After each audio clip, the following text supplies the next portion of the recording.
It's personal between me and I'm going to do you some serious harm, you big stiff idiot.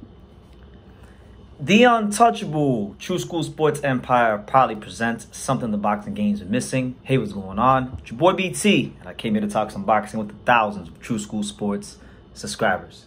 All right, so I wanted to put the bow on top, get this week started off on the right foot, but still put the cherry on top. You know, the bow on top of what was a great fight between Robeisy Ramirez and Rafael Ezpinoza. I got to give Top Rank a lot of credit, first and foremost, for bringing boxing back to South Florida, which is always awesome.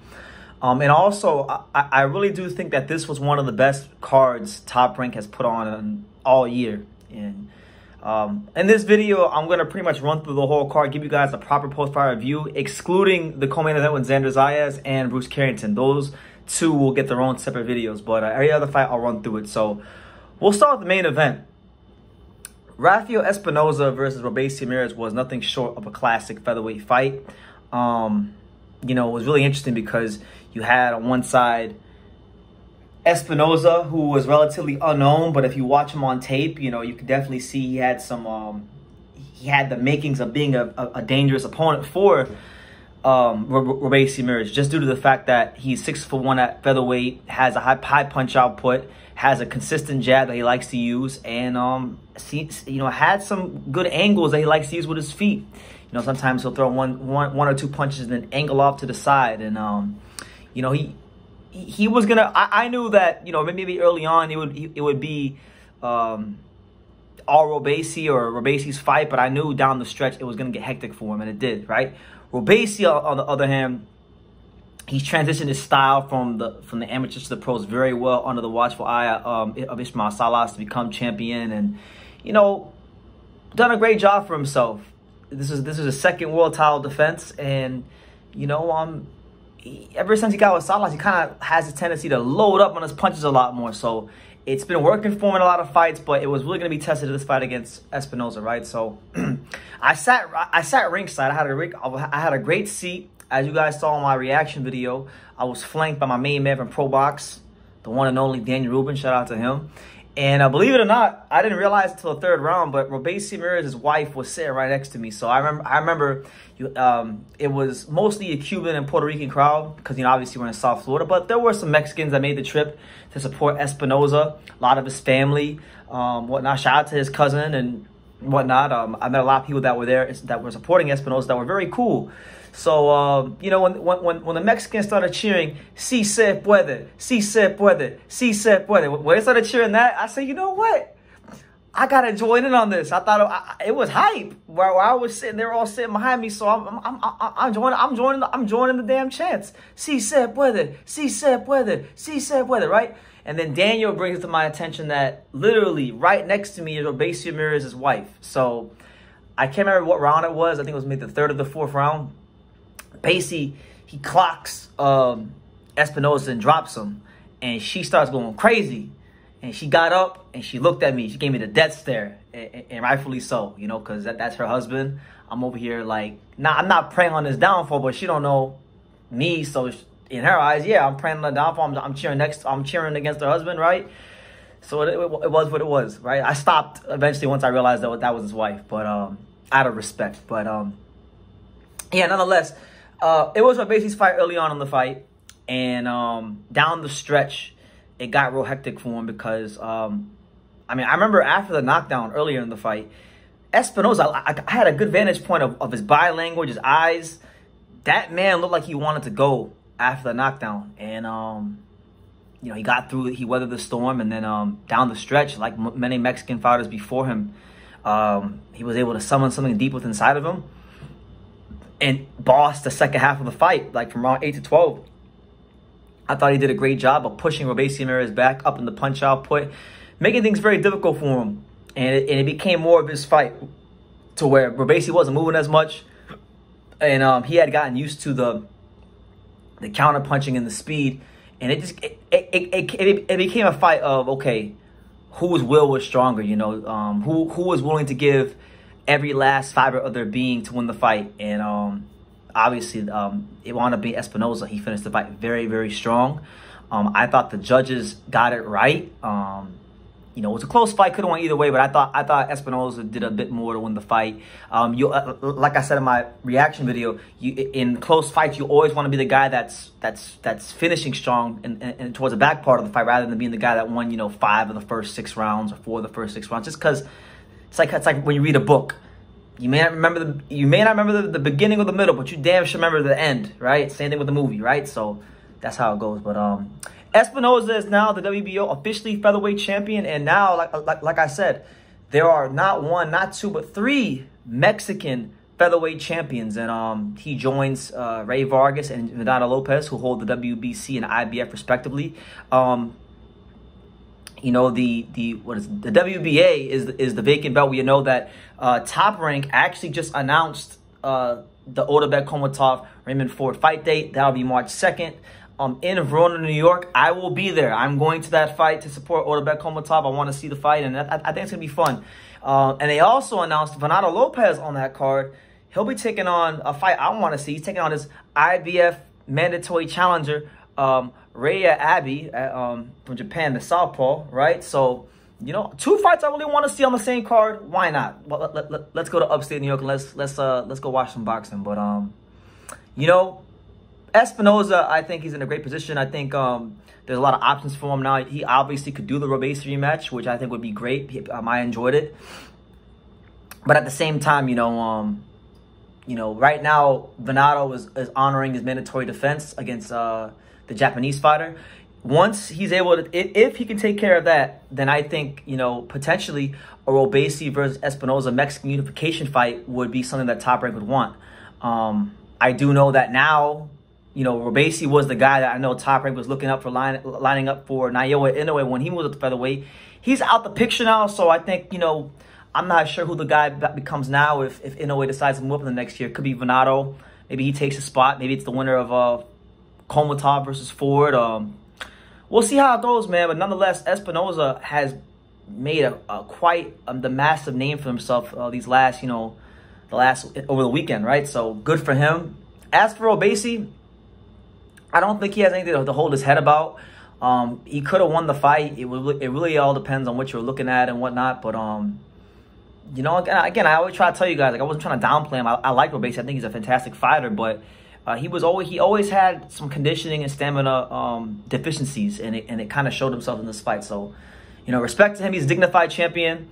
Hopefully, there's still some good fights out there for him, and Top Rank keeps him active in 2024, because I don't want to throw Robeisy to the wayside just because he was on the wrong side of a close fight. You know, happens to the best of them. So, much respect to both of them. Looking forward to seeing what's next for Ezpinoza, as he is now the champion. But as far as the rest of the card, because I spent a lot of time waffling about, because it was a great fight. I had to talk about it, man. It was such a damn good fight.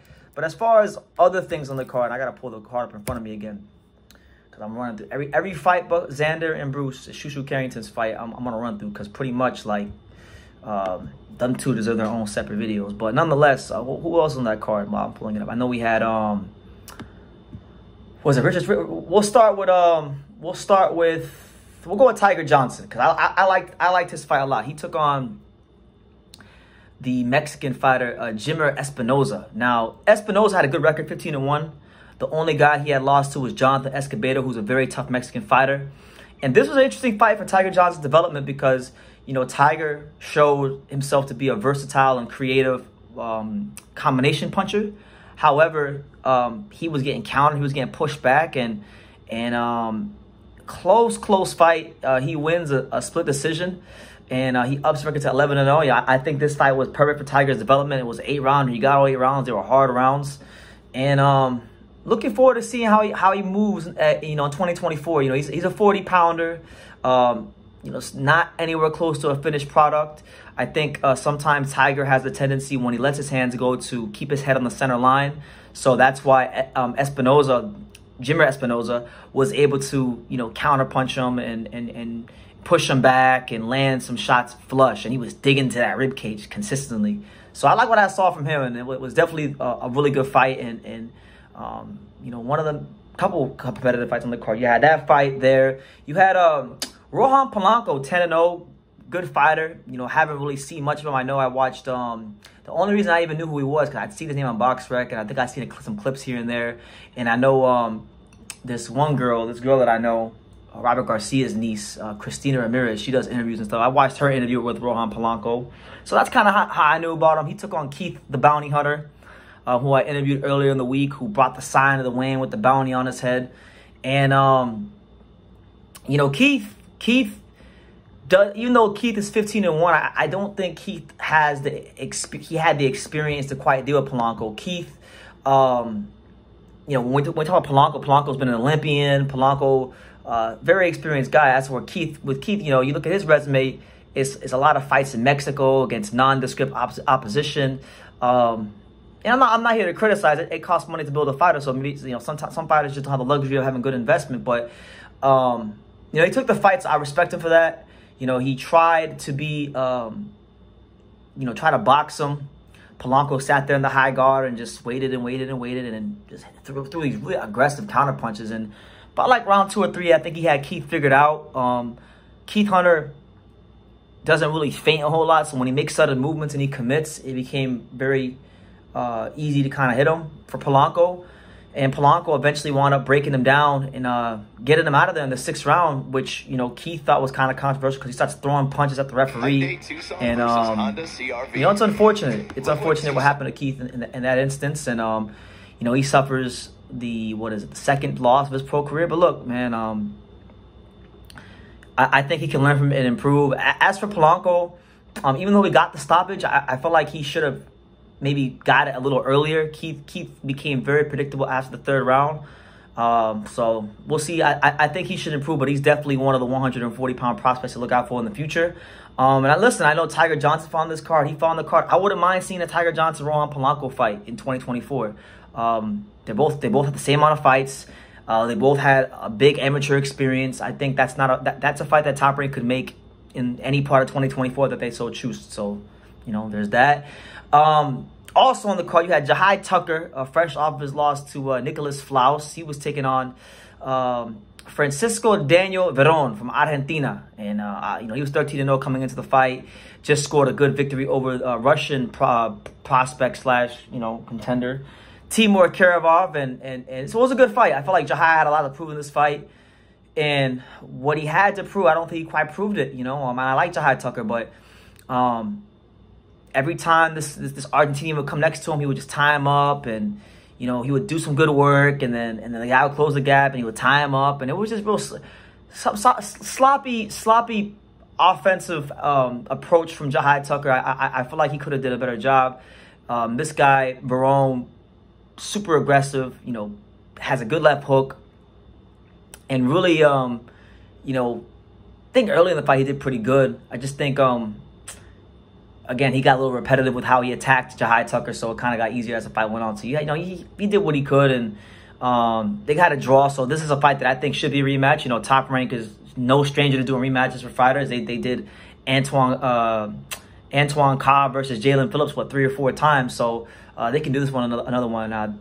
They got to sort it out. Jahi Tucker needs to prove that he can get past that level. And if he can have a sensational performance against this caliber opposition, then, you know, I would like to see him maybe get, like, better fights, you know, and same goes with Argentinian. So good fight there.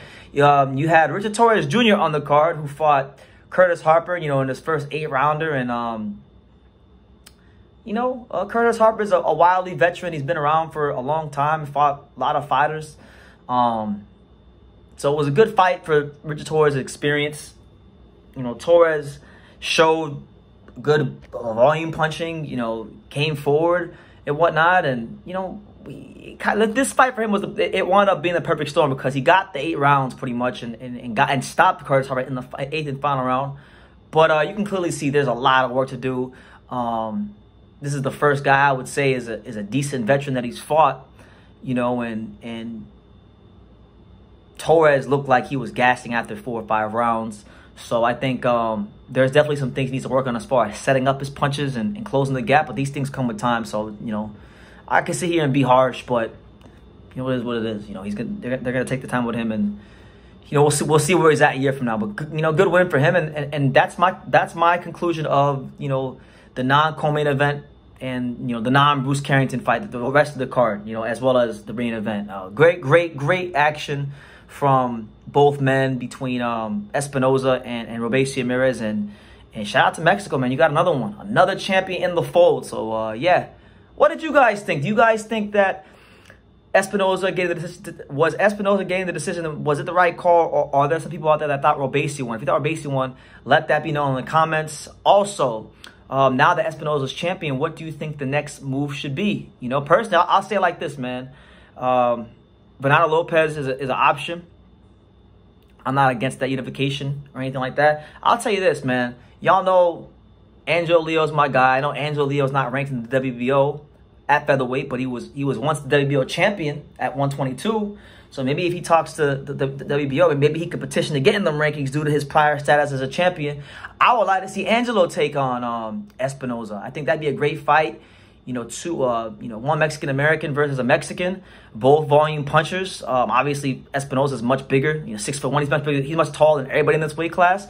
But I would like that fight because Angelo's trying to prove himself. Angelo's a hell of a volume puncher. I think he's much better. I think he showed in his last fight against Rohan, against Nicholas Polanco, that he's that he's improved since the fights against Stephen Foe and Alameda. And I think that would be a fight where he had a massive opportunity to show what he could do in a world championship situation. And for Espinoza to fight a guy like Angelo Leo, who's been champion, who's a respected, credible fighter around these weights, that'd be a good attempt at a world title defense. So shout out to Top Rank, set it up, man.